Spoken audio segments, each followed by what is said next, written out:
Hello, guys. Welcome to Hyperthetical. You're joined by the Chris and Only, the famous Mr. Bantermain. Hello. Say hello, Bantermain. Yeah. And we're joined by Diesel. Say hello, Diesel. Hello. Today we're going to be talking about conspiracy subjects, right? Yes. It's all about conspiracies. This is episode 6, I think. Episode 6. Episode 6. Is it? Already into Yes. conspiracies. Okay. Yes. So this is actually my favourite subject, really. At school, GCSE, this is what I learned about. I'm right? really not surprised. I can't lie. And we're ready for this. We're gonna anything goes apart from right? Who's gonna lead the first conspiracy? Who's got an idea? I would like to lead with what the F happened to me last night. Oh my god. Oh, yes. Okay, here we go. Okay, we're getting a lot of context here. But last night, I woke up to this sort of sound going, and I was like, oh, am I going mad? Is that in my head? And I was laying there in bed, and I was like, no, that's definitely outside. And so eventually I got out of bed, because it was going on for like 10 minutes, and I got out of bed, and I looked outside, and there, sitting on my neighbour's roof, was this big black shape. And it was about, judging by the size, it was about at least up to my knee, and at most up to my mid-thigh. So about like 2 foot tall.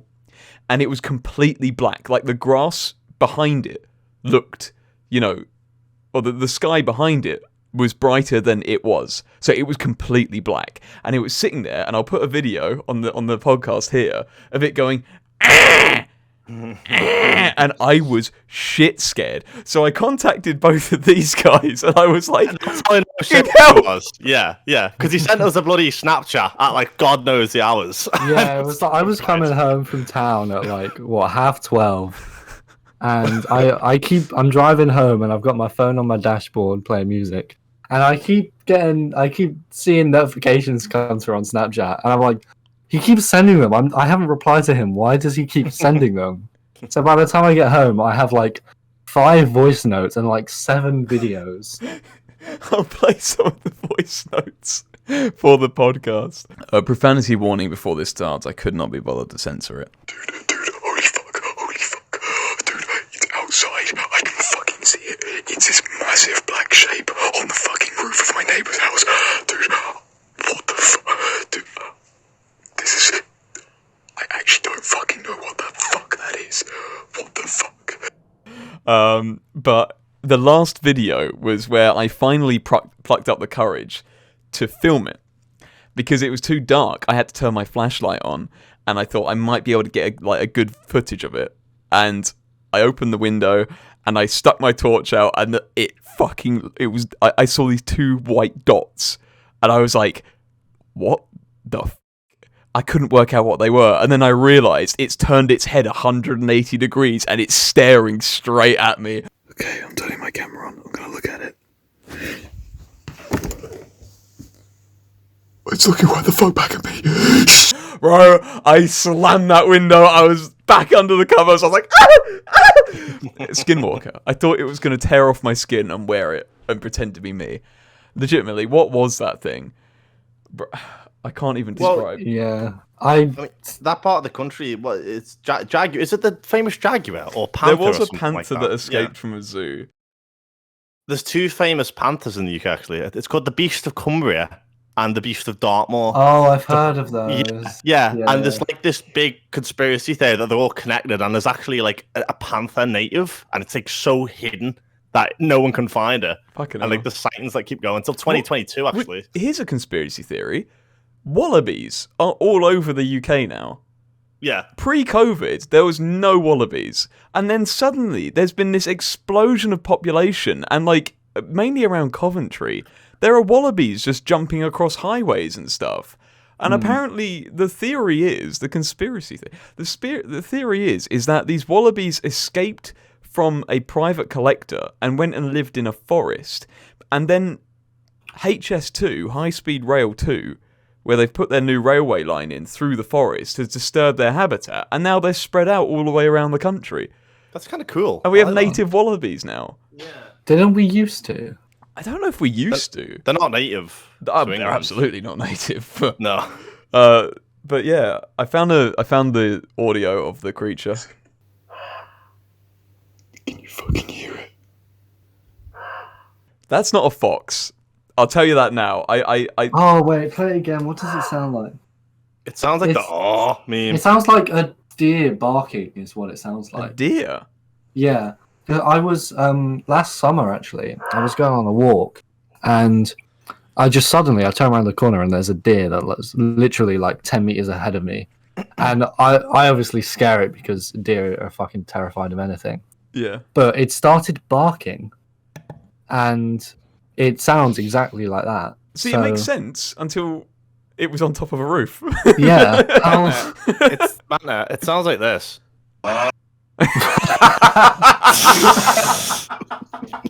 So it could be that. Oh my god. Yeah, it could be.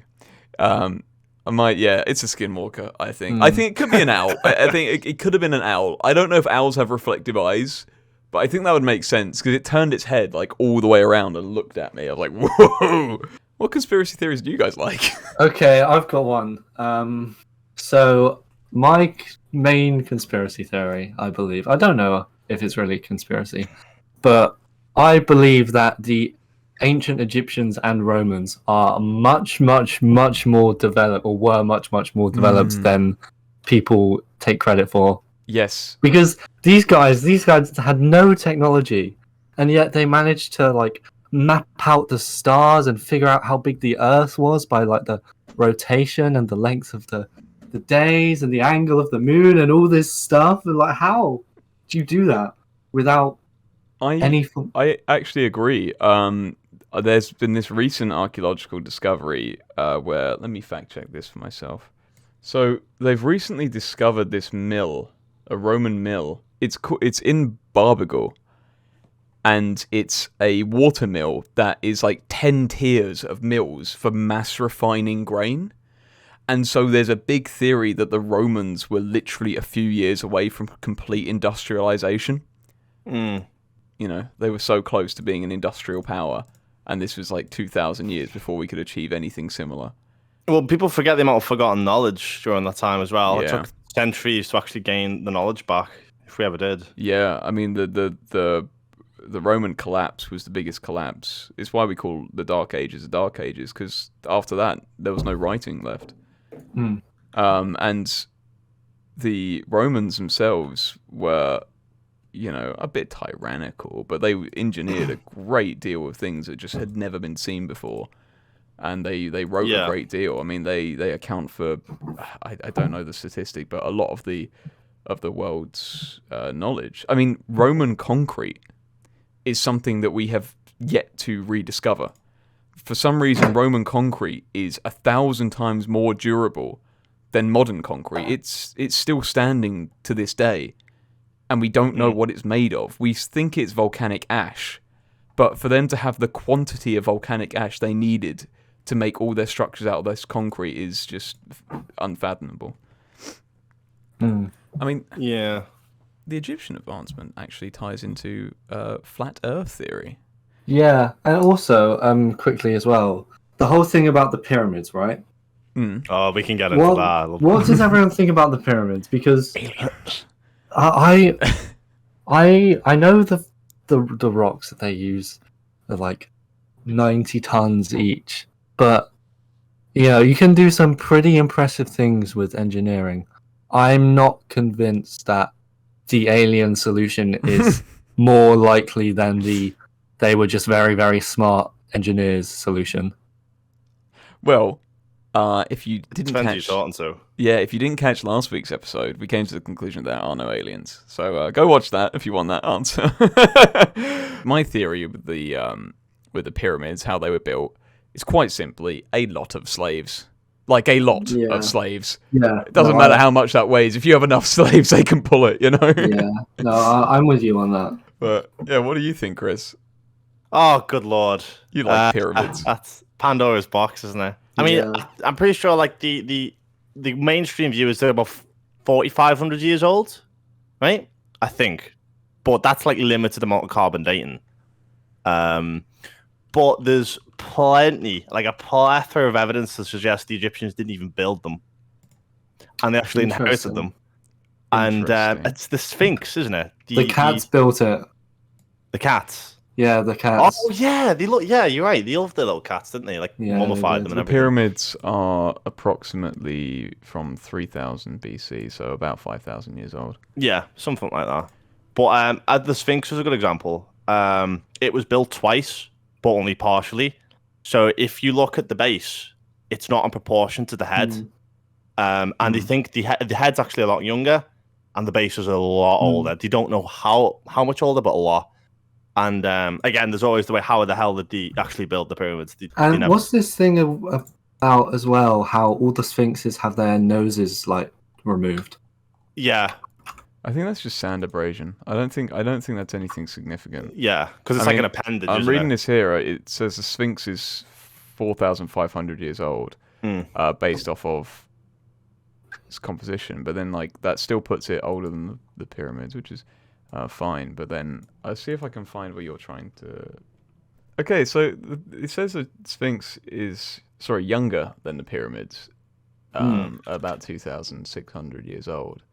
And I see what you mean about it being like different layers, but I'm not entirely sure, to be honest. I see the proportional difference, and I guess it would make sense if the head was like a recarving of the original. Yeah, it's Graham Hancock, isn't it? That's the guy. He's the lead researcher in this. He's the guy who's sort of like being barred out on mainstream. Hi everyone, sorry for the interruption. I didn't know this at the time, but Graham Hancock is actually classed as a pseudo-archaeologist. He gives out these wild statements with very little to no evidence or substance to his theories. So although I wouldn't normally include this because I'd like to keep the podcast factually correct, since the topic of today is conspiracy theories, I feel like it's appropriate to keep it in. But do keep in mind to fact check everything you hear online. But they did a whole Netflix show called Ancient Apocalypse. And according to Hancock, he's talking about there was a global civilization that existed pre-Ice Age. So what his theory is that we are a species of an amnesia because the Ice Age, because most cities are on the coast. That's even today. Most big cities are all connected to the coast. And say if there was a change in sea level, they'd be the first things to go. So he proposes that this ancient global civilization was so advanced, like the Romans, like we speak of, that after they were wiped out by the Ice Age, literally the oceans pummeled their cities to the ground, like gone, and like it sent us back like thousands of years. Yeah, I mean, well, this segues us into Atlanta. Atlantis. Not Oh, Atlanta, Georgia, but Atlantis. Sorry, not Atlanta. Atlanta. I was just about to say, have you seen that city off the coast of Japan? Off the coast. That's complete. No, it's completely submerged. They found this city under Japan. Yeah. Wait, what? No, I have not seen that. Okay, I think I'm getting my facts confused. There is this big pyramid under Japan, like this big structure of stone that doesn't make geological sense, and it looks like it's man-made. That's funny because that's really. Have you ever heard of Bimini Road? No. So this is it's a formation. It's a limestone formation off the coast of the Bahamas. And it looks like a literal road, like a Roman road. You could look some you could maybe put some on the podcast. And it's very, very controversial. Yeah. This thing is old. Like it's supposed to be predating nomadic culture. Wow. That's how old this thing is. Yeah, I guess I can see it. Completely submerged. And they think this was part of an island chain that connected maybe Florida to like the Bahamas, part of an ancient civilization. Yeah, they've got like a little map here where they think it connected. Yeah, and a lot of archaeologists will say it doesn't exist. So the mainstream theory right now is that road is not real and that it's purely natural. Anyone with eyes could see that's not natural. There's a lot of weird archaeological structures out there. Archaeological? No, you mean geological structures. I mean, Giant's Causeway, for example. Exactly. That pyramid under Japan. Yeah, but you can replicate that. You can replicate that. Yeah. I'm trying to find the city. I think it's near the Middle East, actually.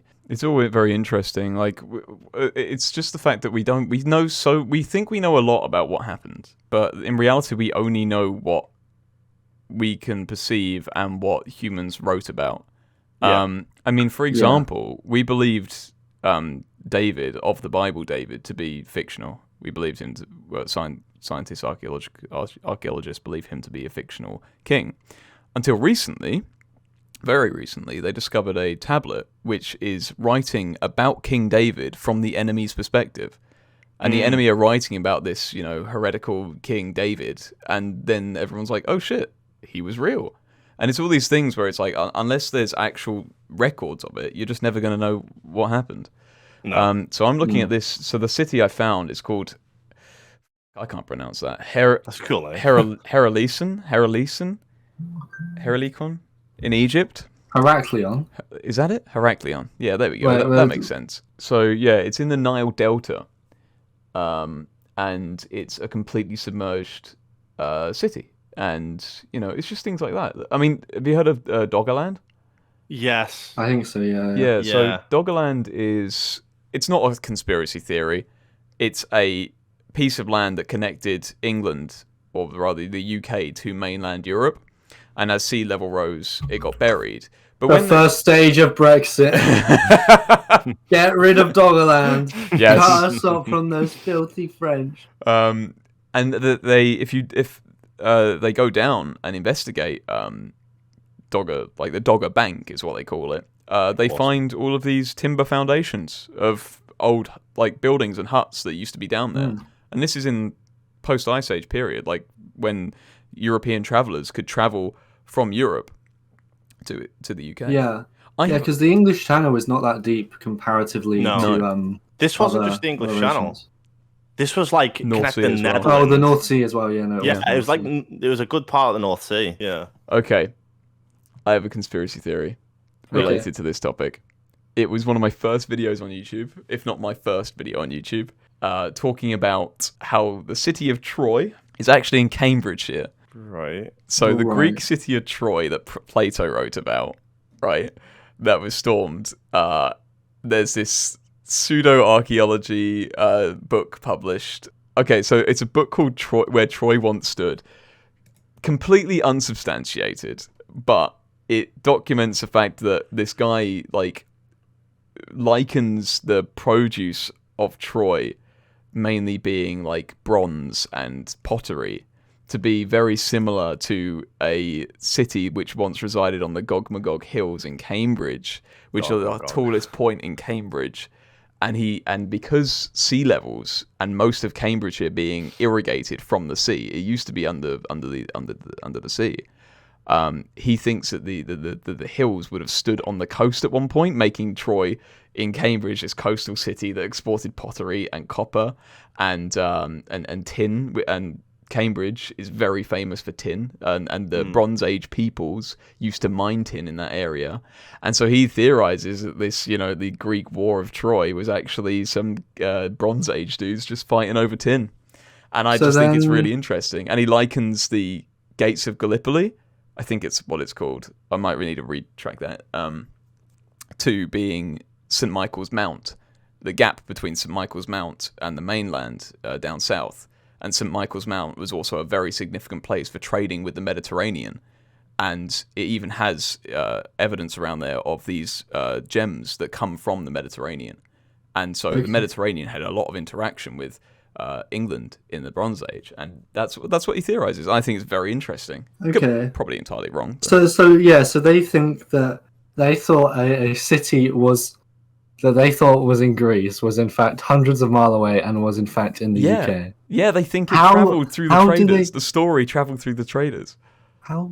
Oh. Yeah. So the story of this, I see. Yeah, and they think the story travelled to Plato and Plato recorded it and referenced places in Greece. It's completely unsubstantiated. No fact, no evidence for it at all. But I think it's really interesting. But England literally didn't exist. Sorry, I've been saying Plato. It was Homer. Sorry, the Iliad by Homer. Sorry.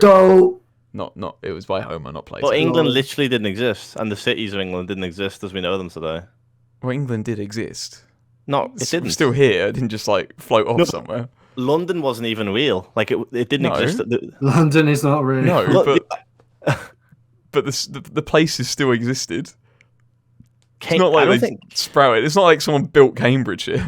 How old is Cambridge? It's not Cambridge. It's Cambridgeshire. Cambridgeshire. How old is Cambridgeshire? It's talking about the county. How old is the county? And the Gog-Magog Hills didn't just sprout out of the ground. They were always there. Because isn't it to do with the wars against the Trojans? Yeah, and his theory is that the Trojans were these Bronze Age miners that had a war over tin. So somehow it was misconstrued that it was Well, not misconstrued. It was like he thinks it was a story told by the Bronze Age settlers of Britain that then, with the Mediterranean trade, got passed to Greece, and then Homer recorded it in the Iliad and referenced places in Greece instead to make it more, to make it for his audience that he was performing the plays to. I read some of that. The people of England, they had basically no contact outside the island. It's been disproved. Like, we have Mediterranean beads and trade and stuff, and as you say, the sea peoples, they were all around here. Well, I didn't know that. Have you ever heard of the Isles of Scilly? Yeah, so off the tip of Land's End, it's like 50 miles off. There's it's classed island. as subtropical because the climate's that warm there. Yeah, because it's influenced by the Gulf Stream. Mm-hmm. But so that used to be bigger, and the Romans built settlements there, and they say that's where like a lot of the original Roman settlements like were in England, and they have all sorts of strange structures there. Because the thing about the Isles of Scilly, the in between the islands, there's hundreds of islands. Only like 5 of them are like actually substantial enough to like be considered like it's an archipelago, big islands. But the water in between them is really, really shallow. To the point where I can see that on the map, there is a map that I think my parents, last time we went, they bought a copy of as like a souvenir. But there's a map of all recorded shipwrecks in the history of the Isles of Scilly, and there's about 100 or so in like between the I think 18 to 1900s in that period. I think. So my point was that the Romans built there and lived there, so it was a lot bigger back then. So the amount of stuff that's hidden by the oceans is insane. Yeah, it's actually insane. Yeah, I mean, histories and all sorts. Like, you can get so into that with just conspiracy theories alone. Like, obviously, history is so unknown; it's very easy to make conspiracy theories about. But what about like big things like flat Earth? Yeah. What do we think? Is the Earth flat? If you think the Earth is flat, you're unsubscribe from this podcast. Like, freaking duty head. Yeah, stop listening to this podcast if you think the Earth is flat. We all know it's donut shaped. Yeah. I would say is my conspiracy, right? And this is mainly conjecture, right? So I don't have much to prove this, but there's a few studies. So genetics, as we know it, is being wrong, right? So genetics is the 4 nucleotide bases. Before you get started on this, I just want to say, the Earth was the myth that people believe the Earth to be flat is a myth. As long as humans have been around, or at least since ancient Greece and ancient Egypt, we've known it was round. And that is because ancient Egypt and ancient Greece both did experiments putting a pole in the ground in one place and putting a pole in the ground in another. And at noon of the same day, 2 people would record the length of the shadow. And then when they conferred their estimates, it meant that the lengths were 2 different lengths of shadow, which means the sun is in a different position at noon to each person, indicating that the Earth is round. And that is how we calculated the circumference of the Earth as early as 4000 BC. So all of human history, we've known it to be round. This idea that it's flat is purely a 20th century thing. Isn't that strange? Someone went backwards. Yeah. Also, see, the thing about the flat Earth theory is, the government are trying to keep it a secret. Fucking why? Get in a hot air balloon and go fucking look at it, you know what I mean? What's the point? Strap yourself to a weather balloon. Yeah. So anyway, the way we see DNA is evolving over time. And it's so there's something we saw as useless DNA, which is like 80 to 90% of our genetic structure. And science forever basically be saying this is useless. This is what, like, evolutionary speaking, we've accumulated over like evolutionary processes when we were last a prehistoric creature, and it's just junk. It's called junk DNA. Okay. Over time, this has been proven to be wrong, and a lot of this DNA is useful for proteins. I think they call them introns. Like, if you don't have it, you can't make these certain proteins. So what they thought, it was like a ladder that supported the top important runs. So they thought the top 10% of the DNA is all you needed, and everything else you didn't need. Yeah. but they've discovered that's not true. You literally need all of this quote unquote junk DNA. So what I'm saying is, if we're only just discovering that, what's the say? Like, our experiences, our interpretations of the world around us isn't passed on to the next generation. So all these experiences you're having right now, you have kids, your DNA is then passed, your haploid process to the child, right? Both parents. And what's to say the stories are not subconsciously implanted in the children? And that's actually what evolution is, like on a mental level. And the reason I say that is because throughout civilization, there's always the same myths. Always the same myths that keep coming up. So the flood, in every civilization, there's a flood story. Always a flood origin. And for most of human history, it's been verbal, right? We're taught that writing is relatively new, so to speak. So what I'm saying is maybe the interpretations we have and the experiences we have is actually passed on in your DNA. Maybe it's junk DNA. That's the way I understand memory works, and I'm not a scientist, but memory is something that gets ingrained into your brain, you know, from your start as a child. Like the reason that like you can't clone a person is because although you can clone their entire DNA, their brain and their experiences are recorded onto the brain alone, and we can't replicate memories. Yeah. So I don't believe that anything you experience will write into your DNA other than physical stimuli. I've got a controversial conspiracy theory. Go on. If we're ready to move on. Yeah. So my theory is Stacy's mom did in fact not have it going on. Damn, son, that's too controversial for me. So, and I'm willing to back this up. Like, it's not just a joke. Right. Okay. So, the reason being, right? So, Fountains of Wayne, the band that did Stacy's mom. Adam Schlesinger, God rest his soul. As of the release in 2003 of Stacy's Mom, he was 36. And in the music video, it depicts a child. Right. Between the ages of like 6 to like, you know, teenage years, like 14, 18, whatever. So, if, say, for argument's sake, they're in the same year group. Stacy, at the time of writing, was also 36, and say her mum is 18 years old. It's pretty small, but this is for argument's sake. That would make Stacy's mum 54, right? Okay. Fast forward 20 years. Stacy's mom is now 74. There's no way that Stacy's mom has it going on. Also, right, the fact that the music video depicts children of different ages, I presume that they want this child that they're following the story to be an embodiment of Adam Schlesinger. I believe that Stacy's mom was in fact a horny incantation of 6 to 18-year-old Adam Schlesinger's imagination, and was in fact entirely mid. Thank you. Well, I mean, in the words of Sigmund Freud, Stacy's mum was in fact a representation of his own mother, who he wanted to have sex with.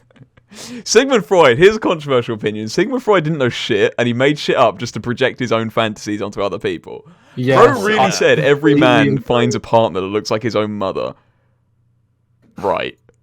And he also said... How am I supposed to find a male partner that looks like my mum? Exactly.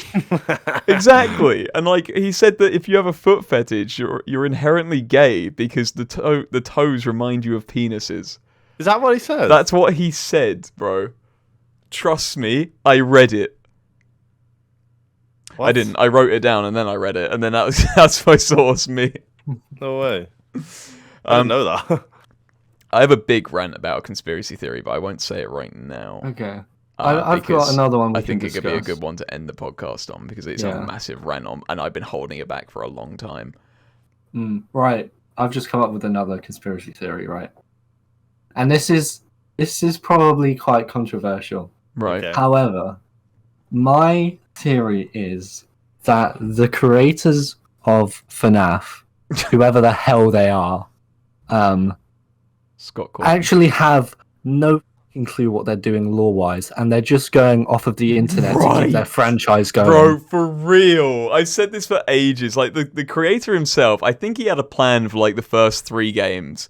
And then he said, like, that's it. That's the story is concluded. And then he made more games. And then he said, no, that's it. The story's concluded. And then he made more games. And then there was a legitimate conclusion. I firmly believe... I've never played FNAF. And then more came out. I don't care about FNAF. I've never played a any FNAF game, but I love the lore. But I firmly believe that after the initial, like, couple of games, he was like, I have no idea how to continue this story. I'm just gonna use what the internet have theorized to be true and base it off of that. Yeah, and I think so. Probably. Pretend that I came up with it. Yeah. Yeah, I love all these people wasting their lives making these timelines for a game where it's like, bro, you don't even know if, like, any of this is actually what the creator had in mind, because the creator isn't even part of it anymore. He stepped aside. And it's just sort of like, okay, no one actually knows what's going on with this franchise. They're making a movie and everything. Oh, they actually? Yeah. No. Yeah, they're making a movie. It looks pretty That's cool, amazing. actually. I'd probably watch that. Yeah, I would watch that. Have you seen the new Blood and Honey film about Winnie the Pooh killing people? No. That's an Oh, was official. that the, That's official Winnie the Pooh canon. Is that... Is it... I thought it was just because it was public domain now. Yeah, it is. But I think it's still part of the canon for me.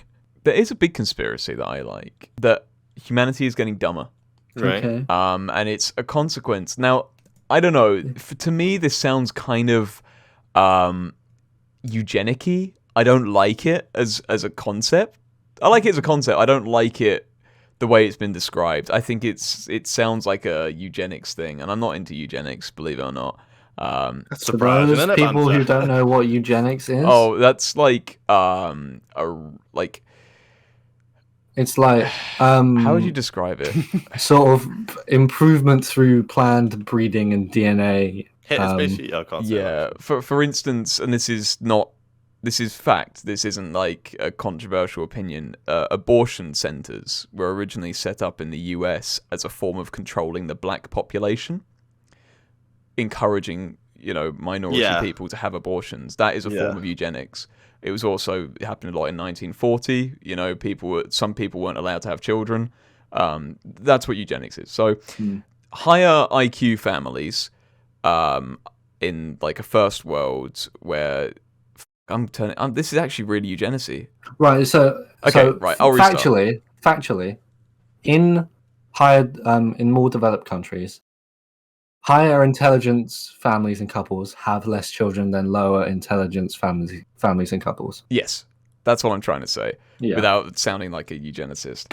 So so the idea is like, on average, higher IQ couples will have about 1.5 children, whereas lower IQ couples will have 3 to 5 children.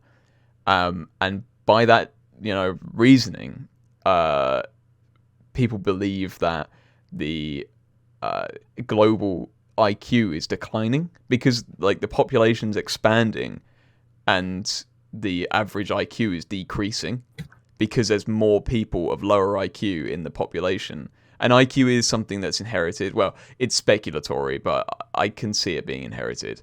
I don't know. It might not be. It's something I'm really conflicted about because I haven't given it a lot of thought. But, like, at the same time, I don't believe that IQ has ever grown. I believe that people are always the same amount of intelligence. It's just we have more capacity to learn. And I believe that capacity to learn is inherited.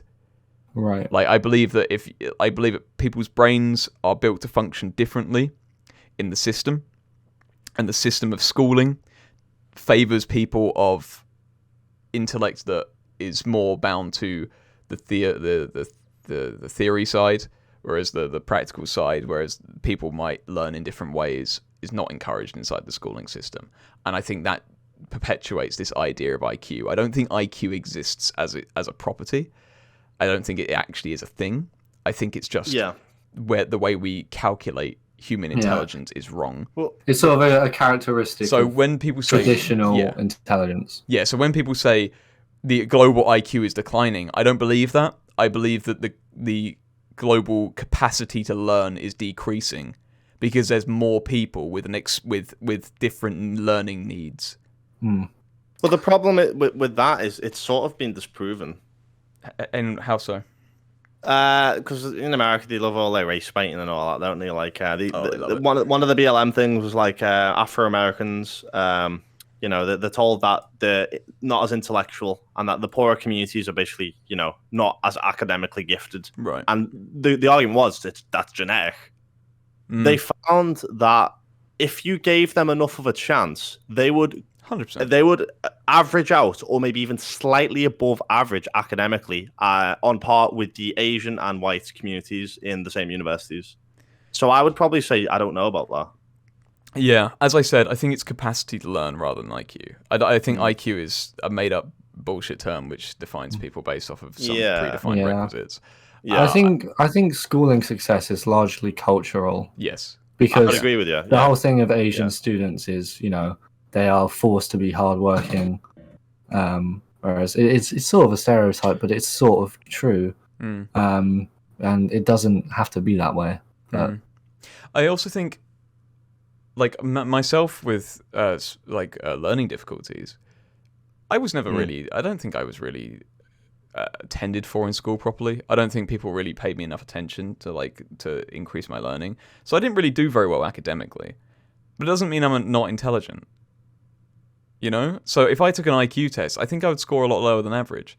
But there are some things that someone with a higher IQ could never do. For instance, I know every lyric to every epic rap battles of history up until season 5. That's very impressive. In fact, I don't know anyone else that has that skill. So, you know, I'm just saying 100 IQ right there. What other conspiracy? Well, birds. Oh. Are birds real? birds are not real. They are government spies. Are they? You know what? Have you ever talked Have to a you bird? ever seen a baby pigeon? I have never seen a baby pigeon. You ever? Yeah. I reared some. You read what? Reared some. I had some trees removed in the garden right. last summer, Right. and I had to, the nest fell out. Actually, I shouldn't say this. This is illegal. Alexa, stop listening. Shit. No, but I had to hand rear them for a bit in the nest, and yeah, Damn. I got videos of it. So Actually. you. Wow. Okay. You should have crushed them with your All hand. right. Well, Chris just single-handedly debunked the entire government replacing Wow. birds with spy drones theory. I was really on board with that. I thought they all went to recharge on power cables and everything. I've got one. Yeah. Right. That the producers and like marketers and editors or whatever of Morbius saw how bad the film was doing, and they planted the original memes about Morbius to try and get some attention online. Do you know what? To help save their film. Probably. Do you know what? Yeah. It's not unlikely because remember the Minions thing, where everyone was going to see the Minions in suits, Yeah. and theaters had to ban people wearing suits, and some theaters were completely sold out, and it like broke some box office records because of this internet sensation. I fully believe that marketing has a greater power over our lives than we even realize. I agree. Yeah. Something like TikTok can be so easily manipulated into furthering a rhetoric. I mean, Facebook got done for that because they were intentionally pushing out political posts during the 2020 elections in America of one party rather than the other. And so by that means they were influencing people's vote. They were influencing voters. And I fully believe that TikTok in itself influences people based on what it recommends. I believe that this marketing idea goes very, very deep with advertisers. And so how do advertisers have such control over everything? You know? I agree. I would talk about Australian money laundering, but I'd get my house firebombed, so I'm not going to. Check out. Yeah, that's It's not even a Jordan's channel. conspiracy, Yeah. though. No, that's not a conspiracy. That's just fact. But we Yeah. can't talk about that. Are we ready for my mega rant? Yes. Okay. Okay. Oh wait, hang on. Sorry, I have one more. If you have any more, get them out. Yeah, I have one final one. Right. Okay. I presume you guys will both know about this, but the Eye of Sahara. Oh, Yeah. that's what I was meant to talk about. Atlantis. We brought this up, didn't we, last Yeah. podcast? Yeah. And we said we were going to talk about it. And Yeah, ghosts! that's right. Shit, we need to talk about ghosts. Oh yeah, Okay, we got two that's more. true. All right. Okay, so okay. the Eye of Sahara, right? I Yeah. don't really know much about it, but I presume you guys would. What the hell's going on there? Oh, I know a lot. I watch all the little YouTube conspiracy videos on it. Chris, what do you know? You're a big expert. You probably know more about it than me. Really? No. I only learned about that this year, maybe last month. So, Okay. Yeah. So, Atlantis, all right? Lost city, is it underwater? That's what people think. They think it's like a country that who wrote about it? Was it Homer or was it Plato? No was Plato. fucking clue.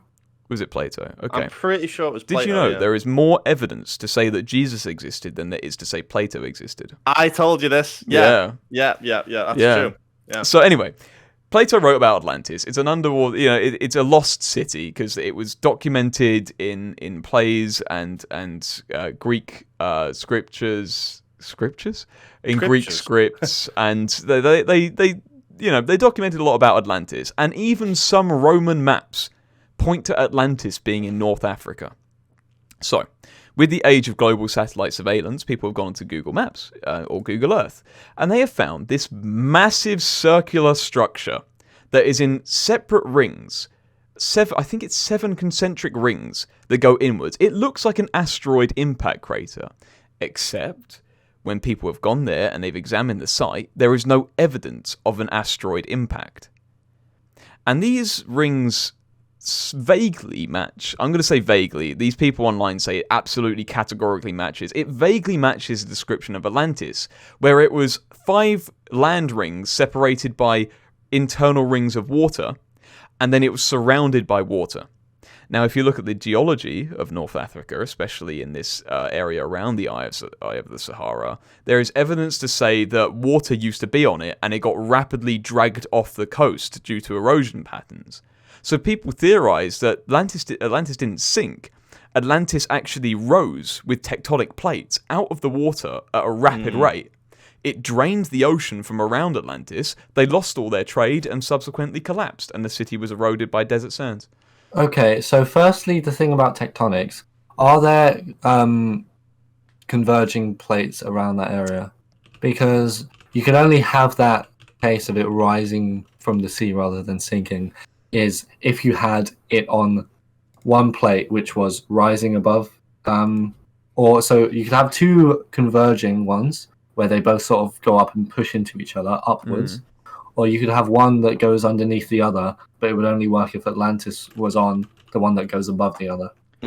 So I think their specific theory is that something that happens, and it's sketchy at best, is it something that happens on one side of the planet affects the other side of the planet. Yeah. It's like in El Nino. I think their argument, because I haven't watched their video, I don't know, there's loads of them out there, is that a part of the planet on the opposite side sank and the other part rose, and they give evidence to say that on the other side of the planet this bit sank and this bit rose, and Africa rose up, and they believe that all this water was then dragged off of the area around the Eye of the Sahara.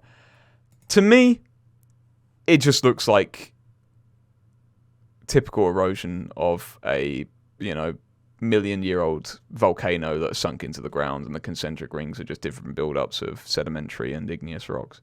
That's just what it looks like to me. I got an A in geography, so I can say these things. Well, there's also something else you have to consider. The Sahara was green not so long ago. Yes, that's a really good conspiracy. Yeah, well, it's not a conspiracy. This isn't a conspiracy. This is the truth. Yeah.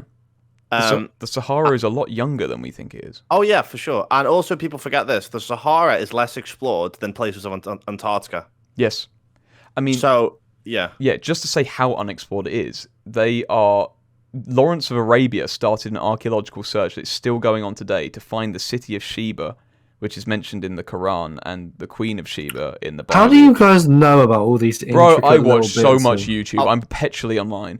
A lot of it for me is biblical, so I don't like to just hear stuff. I like to know the facts behind it and the historical context. Yeah, I mean, this Eye of Sahara, I can buy into it being Atlantis. I mean, I've just sent you some pictures of people like comparing the two. Yeah, I can see it. Do I believe it? No. I don't believe Atlantis ever existed. I believe it is just a story told of another city that looks similar. Yeah, I was gonna say because Sorry, go. yeah, sorry. I was discussing all this with you guys just now, thinking, wait, is Atlantis actually real? Like, did it even actually exist? Like, Yeah. I All we have are human records. yeah. Human records are not the best. But this is a people say it's a geological record. And I'm like, okay, say it is. Why would people go to the effort of digging this ground out and forming this city in this circular way? That's not how cities form. Cities form because there's resources and people gather there and they build off of each other's work. They don't go out there and go, okay, we're going to dig 7 moats and then we're going to build on top of the ones that are above the ground and the ones below we're going to let them fill with like seawater. People don't do that. I don't know. It just doesn't. Why did They only Vienna, do it like in Vienna? they only do it in Saudi Arabia where they're trying to. Yeah, where they have the money and the slaves to get. Have away you with seen the thing that they're trying to do in Saudi Arabia? Or, The Long City. or maybe it's not Saudi. line? Maybe it's Dubai. The in the I think it might Ski be slopes? Dubai actually. The shut up. Let me. They're trying to make islands of the world map. Oh yeah, yeah. Is that Dubai? Yeah, so they It's- made None the of it's finished. The world islands went horrifically wrong, and They I don't did. want to talk about it. Oh yeah, no, it was Dubai. Yeah, so Dubai made the world islands, and there wasn't enough circulation to keep the water from turning stagnant. So now the world islands are just a smelly cesspool that no one likes. Yeah, and they've Oh. given up. Yeah. Also, the world's running out of silica, so That's true. That is true. yeah, you won't have enough sand Back for to it. that Sahara thing, segue. Really interesting. They thought the Sahara was 14 to 16,000 years old, but recent studies show that it could have been green as recent as 4,000 years ago. 4,000 to 5,000. Which is really years ago. significant. Well- That means ancient Egypt lived in a green environment. Well, this is what I'm saying. So the way you should see history in a way is the Middle East was Europe, and the North African plain was Europe. And Europe itself was this horrible barren wasteland that barbarians lived and picked each other's bones at. We have I'm the just going to ghost move on to the thing. next topic. Yeah, go for ghosts. it. What do we think? Do ghosts exist? I would argue there's something we can't explain, but I couldn't define it as ghosts. I don't believe in ghosts necessarily. Okay. Yeah. You, Diesel? Yeah, I think there's something. I think there's something else. Yeah. Do you think Um, it's life after death? Do you think it's people coming back from the dead? I wouldn't be confident enough to say categorically no. I think there's obviously there's enough like architectured and exaggerated stories of ghosts online and like on TV and everything, but there are also enough credible ones that I think there is that surely there is something. Yeah. I like to follow the science as best I can. And I know that right now there's enough evidence to suggest there's something. And with science, you have to look at corroboration. So things have to be, one, replicated, and two, you have to have the right machinery to replicate it. And every quote unquote haunted location, like they talk about genuine hauntings, have the same scientific readings. That's high EMF, that's the apparitions, and that's cold temperatures. Yeah, it could be something going on. Do you think maybe is it people, like is it spirits connecting themselves to objects? Like what do you I know what my opinion is, and it's a very biased opinion. I don't think there's any physical interaction with the with the physical world, but There is. I think That's the problem. but I disagree. So Okay, sorry. Yeah, that sounded really on. fucking patronizing. No, I don't know. I just like in the sense of like you can possess an object and like chuck a glass across the room, but like apparitions. I think Apparitions. how people see like faces in like graveyards or whatever. My opinion is based on religion, so it's very biased, and it's always based off my own experience. So I would have said categorically a few years ago, no, ghosts do not exist. in the Bible it states the wages of sin is death. When you die, there is nothing else. There is nothing. You die, you lay in the ground, ashes to ashes, dust to dust. Your body rots, you decompose, until the time of resurrection, where Jesus calls everyone back from the grave. That being said, I do believe. Well, I know there is things going on, and I believe them to be demons. Not the embodiment of dead people, but demons masquerading as dead people to throw people off from religious pursuit. Yeah. So that is the function of a demon. It's not to make someone do something bad. It's just to throw doubt into your mind as to the existence of God. So I'm not going to get into preaching or anything here, but if a demon masqueraded as someone you loved, and they came to you and pretended to be someone you knew, you would go, well, shit. There's more. There's life after death, and it can't be God, because they're not in heaven. They're on the earth. They're just speaking to me, that sort of thing. So my religious beliefs are completely secondary. I'm not going to go into them here. My personal experience is right. So my family are predominantly Irish, and they had a home where they all lived. My nan's 14 siblings all lived in this one house. And they always said it was haunted. And my nan has stories of rocking chairs rocking on their own, things slamming. Her siblings all had stories of children standing at the end of their bed. Even cousins that didn't know it was haunted said it was haunted because they saw people walking around the house that weren't there, or children standing at the end of the bed or something. Now, I never took it seriously until I went to this house one time, and it was when it was just my uncle living in it. He owned it. He was the oldest child who inherited the house. And he was very old and infirmed, and he lived in the kitchen living room, the joined kitchen living room. He didn't go upstairs. He didn't leave that room. He lived there. He slept on the sofa. The rest of the house was pretty much empty. No one went in it. There was no one to go in it. And he said, oh, go fetch me an umbrella from the other room. So I leave, I go into the other room, and I shut the door, and I see the umbrella in the umbrella stand. And as I'm walking towards it, no word of a lie, the entire room goes dark. It's the middle of the day, there's a massive window, and the sun just stops giving light completely. The room goes like you're in a thunderstorm, it's gone completely dark. Not pitch black, but day's gone. Are you sure you weren't just having vertigo? I promise you this. Every single sound in the room stopped. The clock ticking was the only thing that was still going. People literally outside the door talking stopped. The room went night. And I was not night, it just dimmed. It dimmed a lot. To the point where you would normally turn a light on, And I was what the fuck? And it went cold, really, really cold. And I just felt all the blood leave my face. I was oh my God, what the fuck?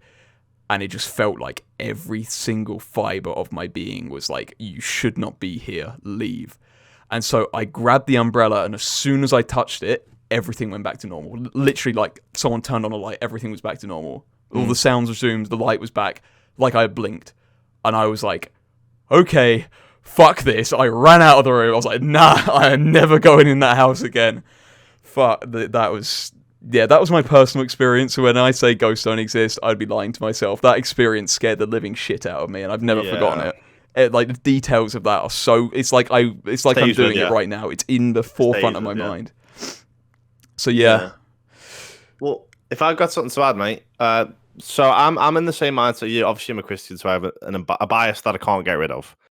But at the same time, so when you go to black magic or demon cults and all that, they're quite often the most quote unquote haunted places where they do ritual stuff and even simple stuff, card readings, palm readings, those crystal stuff.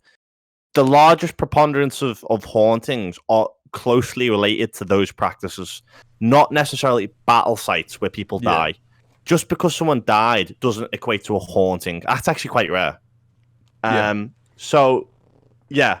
And I have a story as well. But the thing with this, there was witnesses. So it wasn't just one person who saw it, Banter. Yeah. My uncle went to a palm reader. She was very shady, into some kind of a cult. And he was warned by his priest, his Catholic priest, not to do it. But he did it anyway. And so he had his palm read, and he felt a bit shit about it because it wasn't particularly good. And the next day, he went to have his haircut, or within the week, he went to have his haircut. And it was him and his barber in the shop. No one else at all. It was quiet. And they were just talking. There was a potted plant close to like one of the bay windows at the front. Yeah. The potted plant lifted up because you could see it's mirrored. So the whole barbershop's mirrored. Yeah. They both saw it pick up and collapse. So they saw it levitate and collapse on the floor, and they both didn't say a thing. They looked at each other. What the fuck was that? And that carried on throughout his life until a few years until he actually got So he actually got pictures of orbs following him and stuff like that. And this all changed when his house got blessed, and things started down after that. So you think that was like something attaching itself to him? An attachment. Yeah, that's pretty spooky. Mm-hmm. I mean, as I said, in this house, this family house, like my uncle's wife used to hold seances in it and stuff. There you go, then. Which doesn't help. Yeah. But I believe I have a sixth sense. I believe there's a family trait sixth sense. So my grandmother she died. She was very renowned for, if she has a dream and she asks you about the dream, have you heard from this person? Bad news, red flags, contact that person immediately, make sure they're okay, because she used to have vivid like premonitions that would come true every single time she had them. Oof. The most well-known one is she dreamt that her sister was standing over her in her bed saying, "I am dead." And she just said, like, I am dead. And like that is all she was doing, just standing over her. And then she woke up to the phone call telling her sister had died. Wow. Which is fucked. And then for me, I dreamt about, I was driving through a village near me. And I dreamt about a village like next to my house. And I dreamt about this tree. And under the tree was this silver car. And I don't know why. I was just dreaming about it. And I was like, huh, cool. Next day, my mother goes, "Oh, there's a car for sale. Do you want to buy it? You got your test coming up soon. Do you want to buy it now?" I was like, "Okay, sure." And we're driving, and I see the tree, and I'm like, "It's not that silver car there, is it, under that tree?" She goes, "Yeah, how'd you know that?" I'm like, "Bro, no way." No Weird, way. isn't it? Yeah. So I've got something to add on to this, actually. I've had many dozens, I would say, dreams that have then gone on to happen. So sort of deja vu, but like instead of from a memory, from a dream. That have gone on to happen between like a month to many months later. Yeah. And the most vivid one I can remember, I think around September 2020, it could be 21, I had a dream that, so the important bit you need to know is I had a dream. I looked at my phone. I've got a notification on my phone about a final result of a football match. This was Manchester United versus Sheffield United. Specifically, I think it was Man United at home. And I checked in the morning and saw, oh, this match is scheduled for November. So I put a bet on of that score. Yeah. And it was 3-3. And it was 3-3. And that's so bizarre. Who the hell would have guessed that? Because the reason being, Sheffield United were fucking shit. There's no way in hell any sane person would have predicted reasonably 3-3. And this was 3 months prior, and it happened. Yeah. Was that quite a vivid dream then? Very vivid, and that's not the only example, sure but that's the main one. Have like rational explanations. Like maybe I saw the car on a drive once, and maybe it had a for sale sign on it that I didn't register, and maybe I dreamt about it. But it's like the timing of these things is so weird.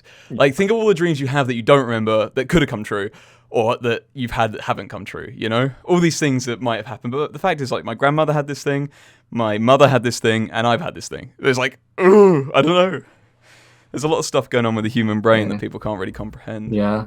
So have you got your final rant? My final rant, because I do have to go. Yeah, I do too. 9/11 fucking happened, and it stopped going on about it like it was some fucking conspiracy theory.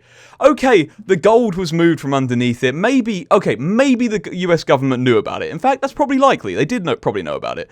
But what could they do to prevent it? They didn't know which plane was going to get hijacked. Anyway, they didn't have the surveillance like we do now. Anyway, The fact that people say, oh, the buildings came down in a controlled demolition. Fucking horse shit. Right. I have studied architecture for 9 years. I know a thing or two about how buildings work. When people say to me, oh, these buildings were brought down intentionally by controlled explosions, jet fuel can't melt steel beams, you are full of shit! Full of shit! And this is my rant to end the fucking podcast, because anyone that's thinking, oh, 9/11's real, you're a twat. This is why. These are these fucking towers, right? They're built, they're put up, and believe it or not, they're quite structurally stable. Kind of need to be. They even had some protection to prevent planes crashing into them due to the plane that struck the Empire State Building in the 20th century. So they had this protection installed. Yes, that's true. However, these buildings were what's called top-hung frames. So the outside of this building was not structural. It did not hold up the building. The entire structure comes from the core of the building, and that's typical with most high-rise buildings. The entire structure is held up in the core, which is structurally stable, it has the lift shaft in it, and it has a protected fire escape. That core is then entirely coated in fire protection, which means that even if the building is on fire, people can still escape down that middle, and even if the outside collapses, that core is still going to stay intact. That is how buildings work. That is how engineering works. What engineering doesn't account for, it accounts for wind, it accounts for tectonic movement, it accounts for quite a lot of things. What it doesn't account for is a fucking Boeing 737 travelling into it at hundreds of miles an hour. Now, one of these planes, say it weighed 100 tons, and it was going at 100 miles an hour. Mass plus velocity equals a lot of fucking weight. So this 100-ton plane now weighs 1,000 tons going at that speed. If it's going at 1,000 miles an hour, it weighs 10,000 tons. It plows into the side of a fucking building that's only meant to support its weight going up or down, not side to side. It goes through the outer structure because it's made of shit. It's made of steel, thin steel, just to hold up the floors. It plows through that. It punches into the fire escape, into the central core. The central core is built to withstand quite a lot of punishment, but not a fucking plane. Now, yes, it is fireproofed. However, there is evidence to say that the fireproofing was not on the steel beams. That is not for me to say. What is for me to say is when you light a fire inside a closed concrete area, it acts like a furnace. It gets hot. And steel, little fact check for you, steel is one of the most, if not the most, elastic material on Earth. When it gets to about 200 to 300 degrees, it will warp back to its original forged shape. So it doesn't need to get hot enough to melt, it just needs to get hot enough to warp. As soon as that warping occurs, that thousands of tons of weight being supported on top of that steel then goes down. It doesn't go side to side. I don't know why people think the building will fall over sideways. It goes fucking down. That's how gravity works. Gravity's real, the earth is round, and buildings go fucking down. So when all that weight goes onto steel beams that are no longer structurally supported, it goes damn. It's gone. Stop saying it was fucking fake. It's pissing me off. Wow. There you go. Study architecture and then come back to me with a retort. You're allowed to say that because that's what you do. That's my field of expertise. I'm allowed to say that. And on Nice. that note, Anyway. don't believe everything you hear online because people are full of shit and they will do anything to justify or misinform you. So, on that basis, thank you for listening to the podcast. We're three very informed individuals. Today we try our best. All our sources are... Mostly. They are sources. Yeah. They are one of the sources. I read it somewhere. I wrote it down, and I read it. And that's my source. Yes. Thank you very much for watching, guys. We do have a Spotify that is linked to this video. We have a Discord that you can join, and you can give some suggestions on what we can discuss in the next few podcasts. We've been your hosts, The Christian Only, Banter Main, Hello. and Diesel. Thank you very Hello. much for watching, Phil. Thank you very much. Thank you. Yeah. And goodbye. And Crystal hasn't paid me. Fuck yeah. And my bank account. Goodbye, everyone. Bye. See ya.